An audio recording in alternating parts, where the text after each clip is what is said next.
안녕하세요. 저는 SAMG 엔터의 최재원 부사장입니다. 반갑습니다.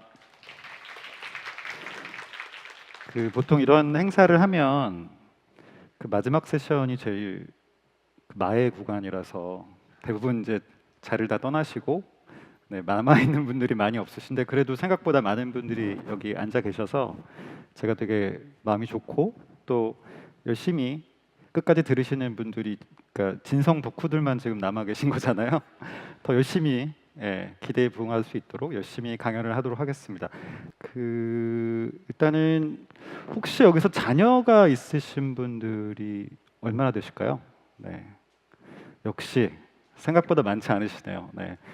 아무래도 판교나 이 IT 쪽에 계신 분들이 뭐 미혼도 많으시고 뭐 자녀가 없으신 분들도 좀 많으셔서 티니핑에 대해서 어느 정도 이해를 하신 분들도 있고 최근에 좀 핫하니까 어느 정도 알고 있지 뭐 이런 분들도 있으실 것 같아요. 그래서 자녀가 있으신 분들은 제가 이 자리를 빌어서 좀 섭섭한 사죄의 말씀을 좀 드리고 싶고 아무튼 감사합니다. 예. 이제 저희가 이제 작년에 영화를 개봉하면서 굉장히 많은 또 변화들이 생겼는데 이제 어떤 관점에서 저희 IP들이 지금 태동을 했고 앞으로 또 어떻게 확대 발전할 건지 전체적으로 좀 설명을 드리도록 하겠습니다. 시간이 없으니까 이제 본론으로 들어갈게요. 일단은 오늘은 먼저 전체적인 글로벌 시장 환경들 그리고 저희 회사에 대한 간략한 소개 그리고 티니핑이 어떤 히스토리를 거쳤고 또 앞으로는 어떻게 발전할 건지 그렇게 요약해서 설명을 좀 드리겠습니다. 이게 이제 조금 옛날 자료긴 한데 굉장히 많은 미디어 IP들이 있잖아요.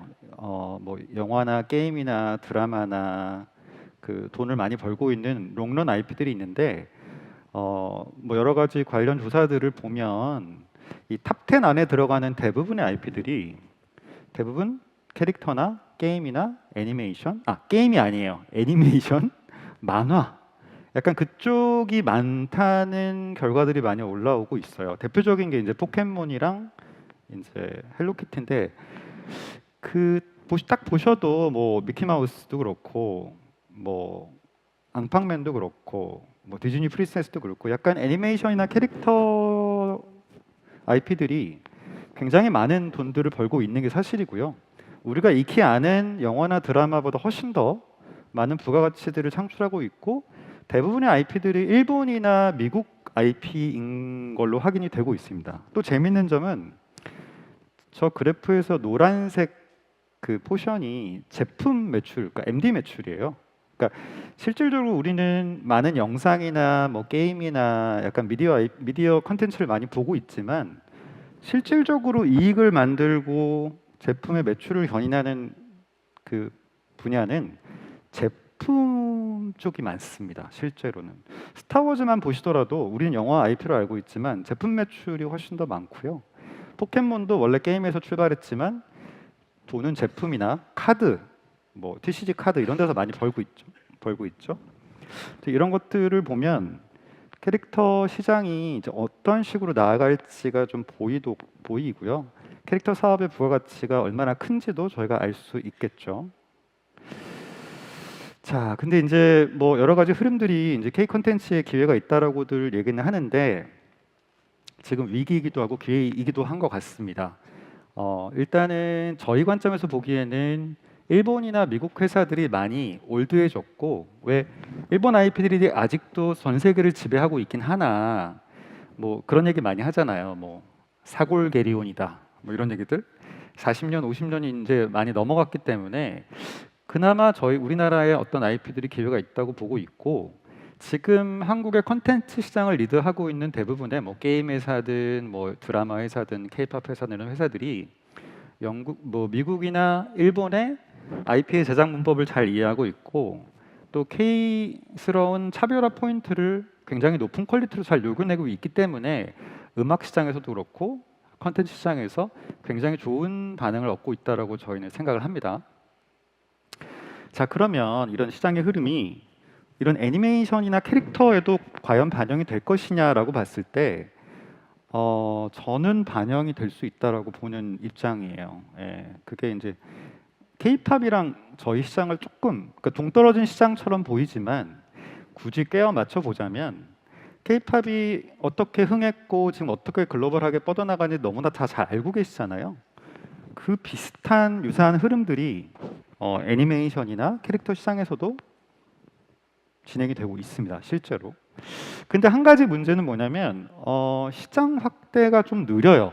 예, 저희 쪽은. 왜냐하면 티니핑을 보셔서 아시겠지만 지금은 이제 팬덤층이 많이 확대됐지만 초창기 때만 해도 이게 4, 7세 여아를 대상으로 한 타겟형 IP다 보니까 그 애들이 얼마나 팬덤층을 저희가 확대할 수 있겠어요. 그러니까 뭐 부모님 정도만 알지 불과 2, 3년 전만 해도 티니핑에 대해서 성인들이 잘 알지 못하셨어요. 예. 그러니까 특정 연령대에 굉장히 집중해 있는 타겟층이었고 또한 이게 약간 컨텐츠뿐만 아니라 제품이랑 연결돼서 약간 유통의 영역으로 가야 되기 때문에 글로벌하게 시장을 확대하는 것도 되게 좀 시간이 많이 걸리는 섹터입니다. 이 시장. 또 가장 큰 이유는 소비자들이 자기가 구매할 수 없는 연령대잖아요. 부모님이 나서서 사주거나 부모님이 뭔가 소비를 해줘야 되는 시장이기 때문에 아무래도 시장이 확대된 스피드 자체는 뭐 게임 시장이나 K-팝 시장, 뭐 드라마 시장보다 훨씬 더 느릴 수밖에 없습니다. 다만 이 캐릭터 이쪽은 한 번 흥행을 하면 굉장히 오래 가죠. 네. 기본 10년. 뽀로로도 지금 20년이 넘었고 저희 회사의 다른 작품인 뭐 미니특공대 같은 작품도 지금 10년이 넘었거든요. 이런 장단점들이 있는데 이런 것들을 감안해서 저희가 여러 가지 사업들을 지금 펼치고 있고요. 간단하게 시장 흐름을 좀 살펴봤고요. 저희 회사가 지금 이제 SAMG 엔터라고 좀 이름이 어려운데 원래는 3G라는 회사였어요. 3G 애니메이션이라는 회사였고 그 글로벌 그래픽 그룹이라는 어떤 그 목표를 가지고 무려 2000년에 그러니까 지금으로 따지면 25년 전에 저희 대표님께서 청년 창업하셨고요. 그때 한창 뭐 벤처나 IT 버블이 막 시작되던 시기였습니다. 2000년대 초반이. 그때 이제 3D 애니메이션 스튜디오로서 본격적으로 출발을 했고 굉장히 많은 기록들을 가지고 있어요. 한국에서 애니메이션 제일 많이 만들었고 상도 많이 받고 애니메이션 잘 만들고 했는데 되게 안타까운 점은 저희 회사가 애니메이션은 너무나 글로벌하게 잘 만들었는데 계속해서 그 돈을 많이 번 회사는 아니었습니다. 예. 근데 왜 그랬냐면 예를 들어서 레이디버그 이 미라클러스 레이디버그라는 IP는 지금 엄청난 글로벌 IP가 됐고 저희가 이 작품을 거의 만들었어요. 재밌는 건 이제 IP의 홀더는 프랑스 회사고 이 회사가 이 IP를 처음 기획할 때 이거를 약간 재패니메이션 스타일로 만들까 아니면 3D 스타일로 만들까 고민을 하다가 도에이와 도에이는 잘 아시죠? 어떤 회사인지 세계 최고의 애니메이션 회사고 저희가 경쟁을 했습니다. 예. 그래서 저희가 이 IP를 3D로 다 디자인하고 스타일을 만들어내고 그러니까 지금 보시는 이 레이디버그의 되게 매력적인 캐릭터의 룩을 저희가 만들었죠. 근데 결론적으로는 저희는 별로 이 작품으로 돈을 번 게 별로 없어요. 예. 왜냐하면 저희가 IP 홀더가 아니었고 당시에 저희는 사업적으로 준비가 되는 회사가 아니라 애니메이션을 정말로 잘 만드는 회사였기 때문에 제작 기술만 좋았지 실제로 사업을 해서 저희가 이익을 내진 못했습니다. 더군다나 IP의 홀더가 아니었기 때문에 여러 가지 권한이나 권리들을 보호하지도 못했고 결론적으로는 쉽게 남 좋은 일 한 거죠. 그런 안타까운 역사들이 있었고요. 그 다음에 저희 회사를 이제 대중적으로 좀 알리기 시작한 거는 미니특공대라는 작품입니다. 아마 여기서 조금 연령대가 낮으신 분들은 어렸을 때 좀 보신 분들도 있으실 것 같아요. 아니면 뭐 조카분이나 뭐 자녀분들 옛날에 보여준 분들도 있을 것 같은데 미니특공대라는 IP가 한국뿐만 아니라 중국에서 굉장히 히트를 하면서 저희 회사가 본격적으로 애니메이션 IP를 다양화하고 애니메이션뿐만 아니라 완구라든가 여러 가지 제품들을 만들어낼 수 있는 시스템을 갖추기 시작했습니다. 그러면서 회사가 본질적으로 좀 변화하기 시작했고요. 이게 한 10년 전쯤이라고 생각하시면 될 것 같아요. 그래서 저희가 좀 여러 가지 그 비즈니스 스트럭처 자체를 좀 새롭게 정립을 했는데 전에 저희 회사도 굉장히 많은 손실을 기록했었어요. 보시면 아시겠지만 뭐 몽카트나 뭐 와치카 같은 10여 년 전 IP들이 굉장히 많은 손실을 기록해서 힘들었던 시절들이 분명히 있었고요. 그런 여러 가지 시행착오를 거치면서 저희 회사는 좀 애니메이션을 만들고 사업을 하는 원칙들을 재정립하기 시작합니다. 먼저 이게 좀 K 컨텐츠의 특징이긴 한데 일본이나 미국에서 히트했던 장르물의 공식을 일단 가져와요. 예를 들면 미니특공대는 전대물이라는 공식을 가져오는데 그 전대물이라는 게 뭐 파워레인저 이런 거 잘 아시잖아요. 굉장히 좀 진지하고 어둡습니다. 실제로 전대물은 그게 한국의 키즈 시장이랑 맞지 않죠. 그래서 동물특공대라는 요소를 새롭게 추가해서 저희가 약간 코믹스럽고 굉장히 밝은 스타일의 키즈용 전대물을 만든 게 미니특공대였고요. 티니핑 같은 경우도 이게 만들어질 때 과정들을 제가 되게 생생히 기억을 하고 있는데 마법 소녀물이라는 장르를 저희가 어떻게 보면 가져왔죠. 예, 그거는 이제 뭐 여러분들 잘 아시는 뭐 세일러문이나 요술공주 민키나 이런 검증된 장르물이잖아요. 근데 그 장르물에 저희가 도전을 해야 되는데 새로운 BM이 좀 필요한 거예요. 왜냐하면 그 고전적인 이 마법 소녀물의 BM이라는 게 뭐냐면 뭐 요술봉을 팔거나 뭐 인형을 팔거나 약간 그런 되게 한정돼 있습니다.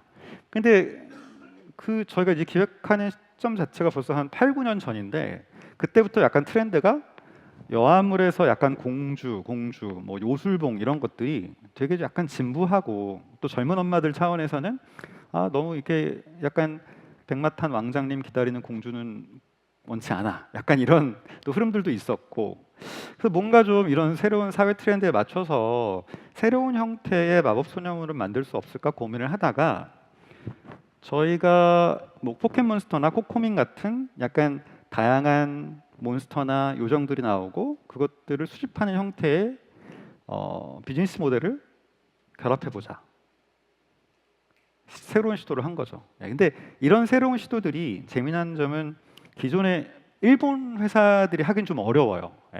여러 가지 이유들이 있습니다. 왜 그러냐면 이미 그 회사들은 너무나 큰 대기업이 되어버렸고 하나의 IP가 40년, 50년 계속 반복해서 소비가 되다 보니 고정된 틀을 깨기가 되게 어려워요. 근데 그래서 저희한테 오히려 좀 기회들이 있는 거죠. 그 실제로 미니특공대나 트리핑이 처음에 나왔을 때 메이저 시장의 담당자들의 반응은 별로 좋지 않았어요. 이거 뭐지? 이게 전대물도 아니고 이게 전대물인데 왜 이렇게 동물이 나와? 이게 뭐야 도대체? 그리고 뭐 이게 마법 소녀물인데 요정은 왜 나오는 거야 도대체? 요정은 왜 잡지? 마법 소녀물이?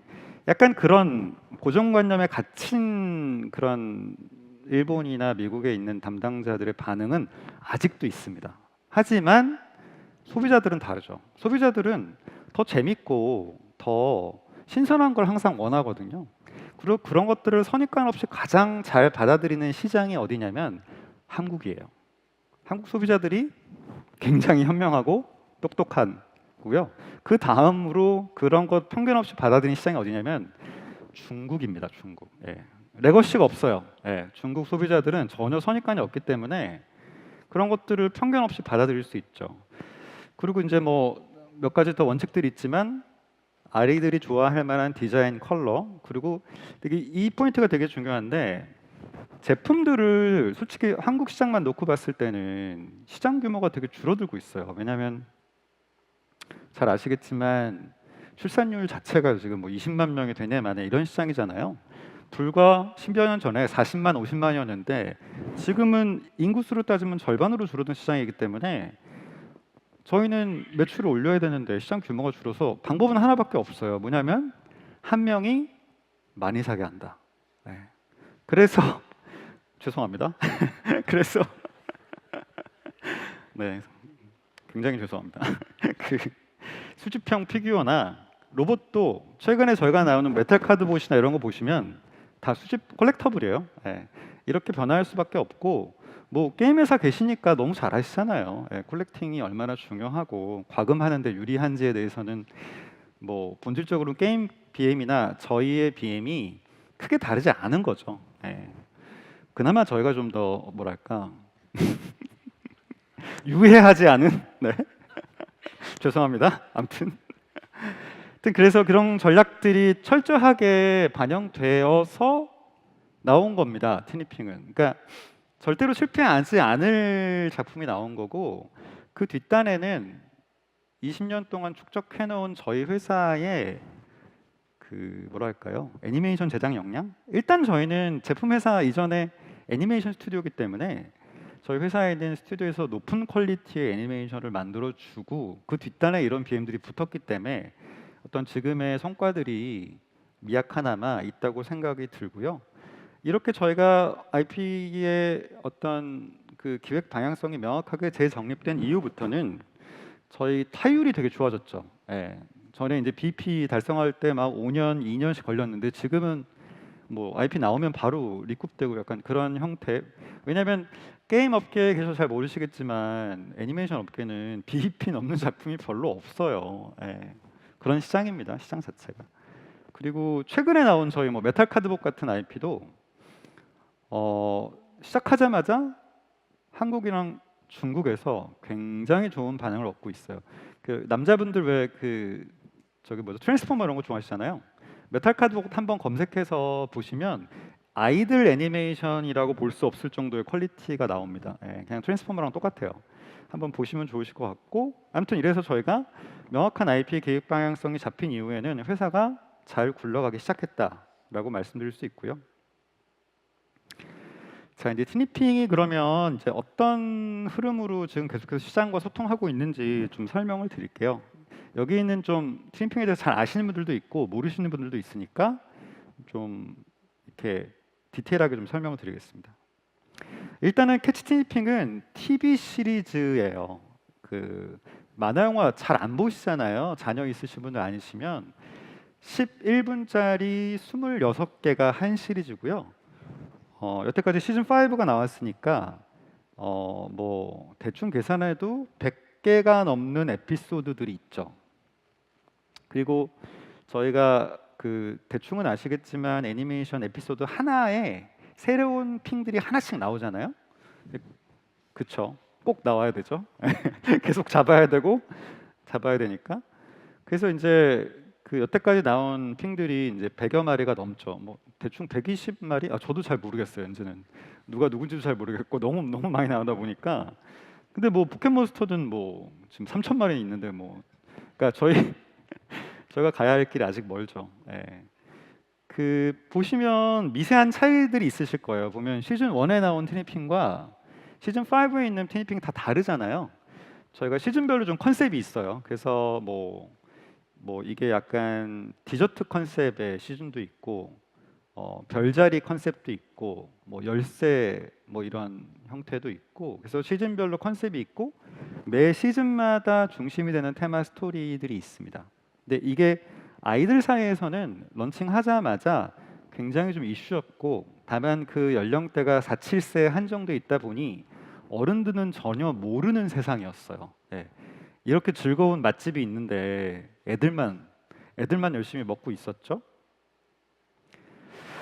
일단은 현재까지는 저희가 완구 중심의 사업을 하고 있고요. 그 일단은 이게 국내 기준인데 티니핑 피규어가 지금 대략 700만 개 정도 국내에서만 팔렸습니다. 그러니까 뭐 한 마리가 나오면 기본적으로 막 5만 개, 6만 개씩은 팔리는 시장이고 4, 7세 여아가 대충 계산해 보면 한 60만, 70만 정도 되는데 한 아이들이 대략 국내 모든 여자아이들이 한 10개씩은 가지고 있다고 생각하시면 될 것 같습니다. 네, 거듭 죄송합니다. 네. 저희도 이렇게 될 줄 몰랐어요. 이게 여담이긴 한데 원래 저희가 시즌 1 때 원래 저희가 정말 하고 싶었던 게 랜덤이었거든요. 그렇죠. 랜덤을 했으면 더 큰 사회적 무리를 그러니까 진짜 게임처럼 랜덤 형태로 구매 과정의 재미를 더 주고 싶었는데 그때는 저희가 뭐 여러 가지 회사의 규모도 작았고 랜덤 사업을 하면 되게 많은 투자가 필요하기 때문에 이게 게임 아이템처럼 쉽게 추가할 수 있는 게 아니잖아요. 이게 생산도 해야 되고 재고 관리도 해야 되는데 여러 가지 현실적인 제약 때문에 네 그렇게까지 하진 못했죠. 하여튼 그럼에도 불구하고 굉장히 매니아층을 확산시키면서 이제 좋은 제품 판매량을 보이고 있고요. 그 넷플릭스나 뭐 중국에 있는 OTT, 뭐 중국 공중파에서도 거의 다 1등을 차지하고 있습니다. 그리고 이제 저희가 행사 같은 것들이 굉장히 많아요. 보시면 이게 이제 자녀가 없으신 분들은 잘 모르시겠지만 그 아이들은 집에 있으면 미치거든요. 네. 그래서 애가 미치면 엄마도 미치고 엄마가 미치면 아빠도 미치기 때문에 주말에 어디든 꼭 가야 되는데 갈 만한 곳들이 그렇게 많지는 않아요. 그래서 주로 이제 쇼핑몰이나 이제 아울렛 이런 데 많이 가시는데 저희가 기본적으로 행사를 하면 아이돌 팬사인회 정도의 그 트래픽이 발생을 합니다.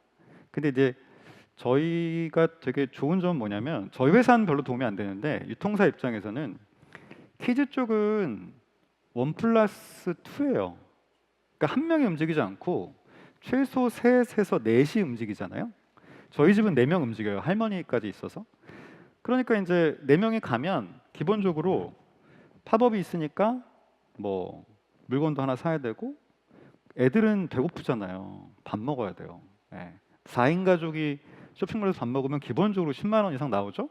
그리고 밥 먹고 끝나는 게 아니라 간식도 먹어야 되고 뭐 쇼핑도 하고 하면 기본적으로 15만 원에서 20만 원을 쓰고 와야 되는 거예요. 그러니까 이제 저희 팝업이나 이런 행사들이 유통사 입장에서 엄청나게 좋은 기회죠. 왜냐하면 그 상권 자체가 굉장히 큰 매출을 기록할 수 있어서 이게 팬덤형 IP라는 게 얼마나 큰 파워를 지니고 있는지, 그러니까 티니핑으로 인해서 단순히 저희가 완구를 많이 판다를 넘어서서 이런 직간접적인 주말의 상권에도 굉장히 지역 경제에도 많은 영향을 미치고 있고요. 이 사진을 제가 왜 보여드리냐면 이게 인천에 있는 어디 쇼핑몰 행사였는데 이날이 온도가 39.5도였어요. 근데 안 가세요. 왜냐하면 이제 티니핑 쇼를 하니까 애들은 봐야 되잖아요. 그러니까 부모님들이 좀 힘드시더라도 애들하고 데리고 와서 쇼도 보고 소비도 하시고 이제 이런 형태의 팝업 행사나 오픈런 행사들을 저희가 굉장히 많이 하고 있죠. 예. 그 처음에는 저희가 투자를 해서 많이 행사를 진행했는데 지금은 좀 그래도 좋은 조건으로 저희가 이런 행사들을 진행을 하고 있습니다. 근데 이 작년부터 이제 저희의 고민은 좀 이런 부분이 있었어요. 뭐냐면 우리는 키즈 브랜드로 가야 될 것이냐 아니면 패밀리 브랜드로 가야 할 것이냐는 고민이 좀 있었어요. 이게 왜냐면 한국에 많은 좋은 완구 기업과 키즈 IP 회사들이 있는데 업사이드가 항상 좀 제한적인 거예요. 키즈 IP인 경우에. 이게 저희도 티니핑이나 뭐 미니특공대로 많은 키즈 사업들을 벌였지만 이 시장에 한정된다는 거는 뭐 이런 거죠. 저희가 콜라보 할 수 있는 브랜드도 되게 제한적이고 그 시장 자체가 작다 보니까 뭐 제대로 된 라이센싱 사업이나 큰 사업들을 하기가 좀 어려웠습니다. 그런 한계들이 있었고, 근데 만약에 저희가 디즈니나 유니버셜이 가지고 있는 그런 IP처럼 전 세대를 아우를 수 있는 캐릭터가 된다면 굉장히 많은 부가가치를 만들 수 있겠죠. 예, 그게 한국 키즈 IP 기업들의 어떤 숙제 같은 거기도 합니다. 예. 이게 굉장히 본질적으로 좀 다른 이슈이기 때문에 완구 사업에 그칠 것이냐 아니면 진짜로 패밀리 브랜드가 돼서 굉장히 여러 가지 사업들을 펼칠 수 있을 것이냐. 그러면 자, 키즈에서 패밀리로 넘어가려면 과연 어떤 사업이나 어떤 컨텐츠를 만들어야 되냐라는 고민에서 저희가 영화 사랑의 핫쇼핑이 나오게 된 겁니다. 예. 이 모든 기획은 제가 아니고요. 저희 대표님께서. 네. 그러니까 이 영화 사랑의 핫쇼핑도 저희는 굉장히 많은 야심을 가지고 만든 영화예요. 실제 제작비는 저희가 뭐 한 4, 50억 정도 큰 예산을 들이진 못했지만 본질적으로 그 IP의 타겟층을 이 IP를 통해서 이 컨텐츠를 통해서 넓혀보자라는 차원으로 만들었고 근데 저의 경쟁작은 디즈니 같은 IP잖아요. 근데 좀 달리 보셔야 돼요. 왜냐하면 디즈니나 미국의 애니메이션들은 성인 영화입니다. 본질적으로 키즈가 아니에요. 제작비도 뭐 2억, 뭐 2천억, 3천억씩 집어넣고 성인 IP인데 애들도 볼 수 있게 만들죠. 예. 저희는 키즈 IP인데 성인도 볼 수 있게 한번 만들어 보자. 그러니까 성인이 봤을 때 보통 애기들이랑 극장 가시면 애들 넣어놓고 엄마 아빠들 자잖아요. 그 경험 해보신 분들 있을 텐데 재미없죠. 솔직히 어른들이 보기엔 뭐 한국이 워낙 애니메이션 잘 만들고 영화도 잘 만들지만 키즈 IP에 한계가 있기 때문에 그런 좀 지루함이 있습니다. 그래서 대부분은 뭐 뮤지컬이나 이제 영화관 가시면 엄마나 아빠들은 주무시죠. 근데 그런 걸 좀 어떻게 좀 이번 영화를 계기로 좀 탈피를 해보자라고 해서 영화가 나왔고 실질적으로 좀 성인들의 팬덤이 그때부터 태동하기 시작했어요. 왜냐하면 기대를 안 했는데 아빠가 울었다. 엄마가 오히려 오열하더라. 그런 리뷰들이 나오면서 애니메이션 매니아들도 조금씩 극장에서 관람을 하셨고 실제로 저희가 좀 재미났던 현상은 뭐냐면 영화 관람객은 125만이니까 그렇게 많은 숫자는 아니에요. 물론 이게 저희가 한국 애니메이션 역사상 2등 기록이긴 한데 저희가 뭐 1000만 영화를 한 건 아니니까. 근데 재미난 건 뭐냐면 저희 배급사에서도 얘기를 하는데 그 1000만 영화 수준의 언급량, 빅데이터 어떤 검색량 이런 게 나온 거예요. 그래서 제가 데이터를 조금 보여드리면 대충 네이버에서 찾은 건데 검색량 자체가 아파트의 수준과 좀 비슷한 수준이었어요. 근데 그게 뭐 부모나 애들 연령대뿐만 아니라 전 연령층한테 그런 현상이 일어났다는 거죠. 티니핑이 뭐야 도대체? 다들 궁금해하셨잖아요. 작년 막 영화 개봉하고 저희가 좀 알고리즘의 수혜를 처음 저희도 받아봤거든요. 그러니까 알고리즘에서 밀어주기 시작하니까 갑자기 유튜버들이 티니핑 관련 컨텐츠를 쏟아내기 시작하고 그런 파워 유튜버들이나 인플루언서들이 또 붙기 시작하니까 대중들의 관심이 더 늘어나셨죠. 그래서 그 한국에서 굉장히 이슈됐던 아파트 신드롬에 버금가는 수준의 소셜 언급량이 저희가 기록이 됐고요. 그래서 보시면 지금은 좀 약간 브랜드화로 넘어가고 있어요. 그러니까 과거에는 저희가 뭐 예를 들면 대형 브랜드들 뭐 무슨 뭐 유명한 화장품이나 뭐 예를 들어서 뭐 치킨 브랜드나 이런 데하고 협업이 쉽지는 않았습니다. 하지만 이게 전 연령대가 관심을 갖고 소셜 언급량이 폭증하면서 또 다양한 컨텐츠들이 쏟아져 나오면서 지금은 굉장히 많은 브랜드들이랑 협업을 하고 있고요. 그 결론적으로 말씀드리면 제가 지은 워딩은 아니고 어떤 평론가 분께서 이제 올해의 영화, 뭐 올해의 캐릭터 이런 것들을 이제 정리하시면서 이런 워딩을 쓰셨는데 아이들한테는 이야기고 어른들한테는 놀이터다. 그러니까 제가 그걸 보고 이거다. 내가 하고 싶었던 얘기가 바로 이거였다. 라고 해서 지금 살짝 빌려왔는데 그러니까 저희는 굉장히 많은 156편이 넘는 에피소드를 만들고 133마리의 티니핑들이 쏟아져 나왔는데 이걸 알고 있던 분들은 4, 7세 코어 팬덤과 부모층밖에 없었죠. 그러니까 시장 규모 자체가 작았는데 저희가 타겟업 컨텐츠를 통해서 어른들도 막 울리기 시작하니 이게 알고리즘을 타고 또 밈화 되었잖아요. 그러면서 이제 MZ 세대들, 뭐 30대들이 막 붙었죠. 그러면서 기존에 이런 애들만 다니던 맛집이 있었네. 우리도 가서 좀 먹어보자라는 층들이 늘어나면서 저희 팬덤층이 확 올라갔습니다. 그 작년에 그 제가 아는 화장품 브랜드에서 제 지인이 전화가 왔어요. 콜라보 하자고, 라이센싱 좀 하자고. 그래서 제가 먼저 물어봤거든요. 타겟이 안 맞잖아요. 그랬더니 거기 계신 분이 아니요, 맞습니다. 바로 하셔야 됩니다라고 해서 저희 콜라보를 했는데 그만큼 시장에 민감한 트렌드 세터들은 더 잘 아시더라고요. 예. 이게 확 올라갔고 그 올라간 팬덤층을 공략하기 위해서 이게 필요하다라는 것들을. 그래서 단순하게 저희가 좀 이 현상이 오래 갈 거라고 지켜보는 이유는 뭐냐면 몇 개의 밈으로 저희가 좀 뜬 캐릭터라면 오래 가기는 어렵겠죠. 뭐 몇 년 반짝하다 끌 수 있는데 티니핑은 여기 계신 분들은 대부분 모르시는 방대한 세계관과 재미들이 있어요. 근데 그것들을 알아갈 때에 굉장히 큰 또 즐거움과 가치들이 있기 때문에 준비된 IP고 그래서 훨씬 더 크게 확장하고 글로벌로 뻗어나갈 수 있는 저력이 있다라고 말씀드리고 싶고요. 5분 정도 남았는데 이제 그러면 저희가 이 IP를 어떻게 확장할 건지 조금 설명을 마지막으로 드리겠습니다. 이제 슈퍼 IP라는 얘기들을 많이 하죠. 저희는 확실히 티니핑은 이제는 키즈는 평정을 했고 장르와 플랫폼을 넘어서서 슈퍼 IP가 돼야 된다고 생각을 했고 이미 한국에서는 슈퍼 IP입니다. 그거는 뭐 자명한 사실인데 한국에서만 슈퍼 IP가 되면 안 되잖아요. 예. 중국, 일본, 미국 다 되면 포켓몬처럼 될 것 같고요.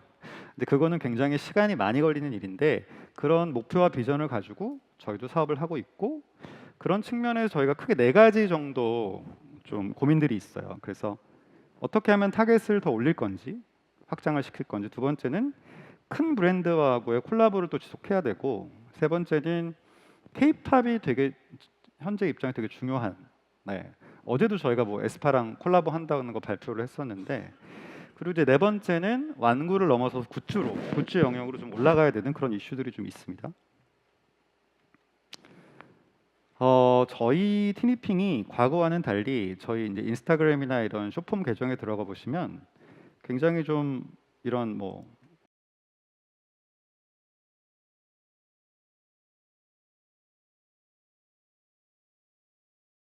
네, 감사하게도 이 아티스트님께서 이걸 보시고 잠깐 인스타에 올려주셔가지고 저희가 엄청나게 감사했죠. 예. 그러니까 이런 식의 정말 새로운 컨텐츠, 왜냐면 이게 저희가 애니메이션 회사이기 때문에 가능한 거예요. 이게 저희는 바로바로 3D로 지금 뭐 게임 엔진 돌려가지고 굉장히 빨리 만들 수 있거든요. 근데 AI 같은 게 접목되면 더 빨리 만들 수 있겠죠. 그리고 이제 저희 TV 시리즈도 보시면 이게 이번 시즌 그 변신 장면인데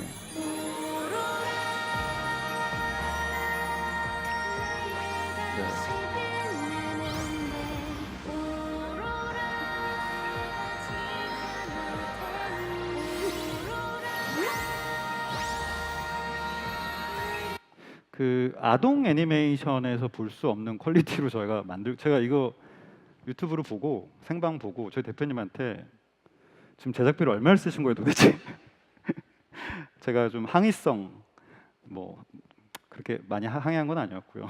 근데 기존의 제작비보다 훨씬 더 많은 제작비를 투입해서 굉장히 힘을 많이 주고 어른 성인 애니메이션 매니아들이 보셔도 재밌다. 야 이거 진짜 대단하다는 정도 수준의 작품들을 만들고 있어요. 그리고 2차 창작 콘텐츠 되게 중요한데 예를 들면 뮤지컬 같은 경우도 저희가 그냥 제작사에 맡기는 게 아니라 이번에 저희 그 일루셔니스트 이은결 씨가 직접 총연출해서 일반 키즈 뮤지컬의 한 3배 정도의 제작비를 투자해서 대작으로 만들었어요. 아직 못 보셨죠? 네. 8월 달에 앵콜 공연이 있으니까 디큐브에서 꼭 한번 보셨으면 좋겠고요. 조카분들이랑. 그래서 굉장히 가족을 다 만족시킬 수 있을 정도의 컨텐츠를 만들기 위해서 굉장히 많은 투자를 하고 있습니다. 회사에서는.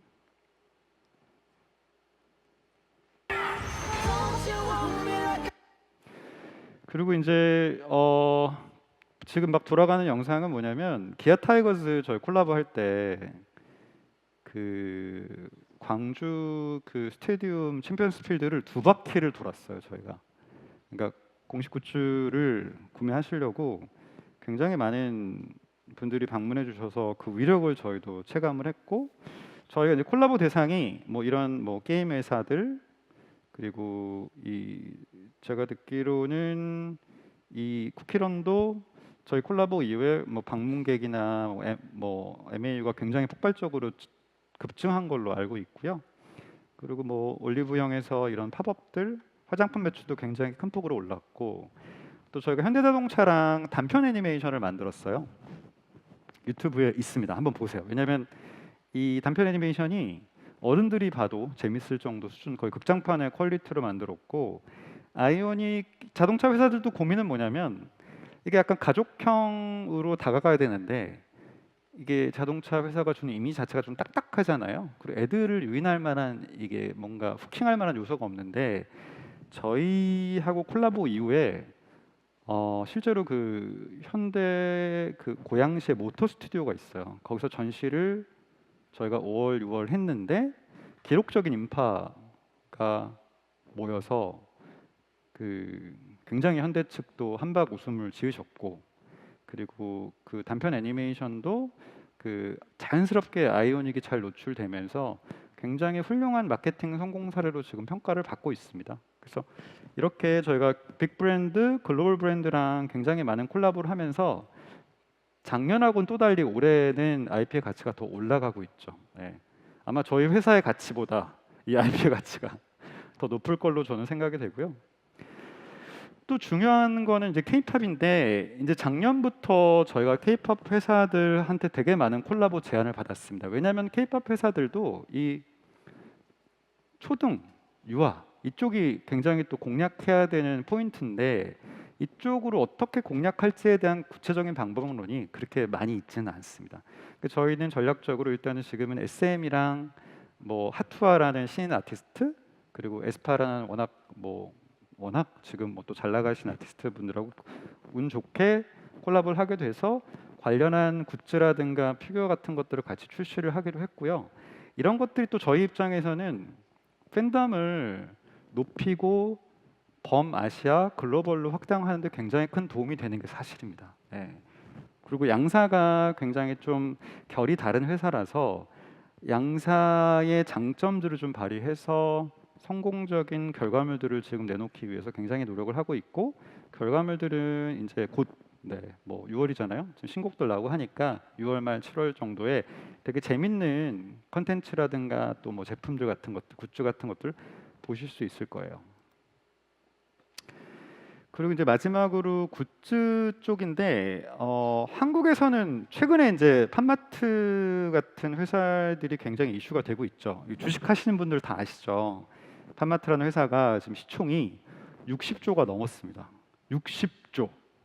한국의 게임 회사들을 다 합쳐도 지금 팜마트 하나도 안 될 정도의 굉장히 글로벌하게 성공하고 있는 기업인데, 이 기업이 코로나 전에 저도 뭐 자주 가고 교류를 했던 회사인데 정말 글로벌 사업을 잘했습니다. 예, 여담인데 여기 글로벌 사업 담당하시는 분은 한국 분이세요. 예, 진짜 사업을 너무 잘하시고 계시고, 이 회사가 지금 매출이 2조 원을 넘어섰고, 지금 동남아를 넘어서서 유럽이나 북미까지 진출을 하고 있고 굉장히 탁월한 성과를 보이고 있는데, 또 미니소라는 또 브랜드도 있어요. 중국에는 원래 미니소도 원래는 자파를 취급하는 회사였는데 피벗을 되게 빨리 잘했어요. 캐릭터로. 그래서 이런 굿즈, 그러니까 10대, 20대, 30대를 겨냥해서 캐릭터 관련 제품들을 판매하는 플랫폼으로 자리를 잡아서 이 회사도 지금 시총이 한 6조 원, 7조 원, 매출도 한 2조 원 정도 되는 거대 기업으로 성장했어요. 이 미니소는 매장이 지금 4천 개 정도 될 겁니다. 네, 어마어마하게 큰 기업이 됐고요. 저희가 이제 넥스트 전략은 이런 겁니다. 그러니까 티니핑의 팬덤 기반으로 새로운 굿즈들을 만들고 단순하게 완구를 벗어나서 MZ들이 환영할 수 있는 다양한 굿즈 제품을 만드는 게 목표고요. 그런 시도들을 올해 저희가 처음 해보고 있고, 가시적인 성과들은 이제 올해 내년 나올 것 같습니다.